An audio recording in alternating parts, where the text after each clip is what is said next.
मित्रांनो, बौद्ध ग्रंथांनुसार असं म्हटलं जातं इसवी पूर्व 528 मध्ये बोधगया येथे गौतम बुद्धांना साक्षात्कार प्राप्त झाला। पण येथील बोधी वृक्षाला राणी तिसर्रखा, जी सम्राट अशोकाची पत्नी होती, हिनं ईर्ष्येपोटी मंडू काट्यांद्वारे नष्ट करण्याचा प्रयत्न केला होता।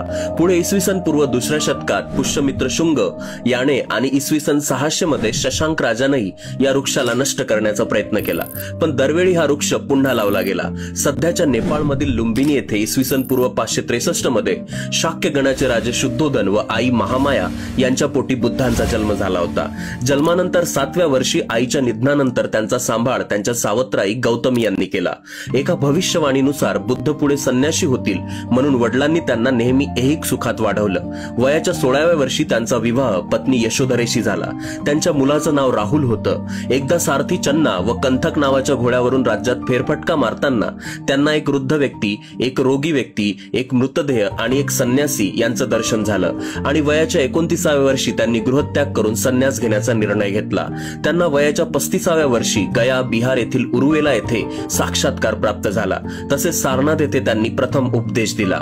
वयाच्या 80व्या वर्षी कुशीनगर येथे त्यांचं महापरिनिर्वाण झालं। आज संपूर्ण जग त्यांच्या उपदेशांचं पालन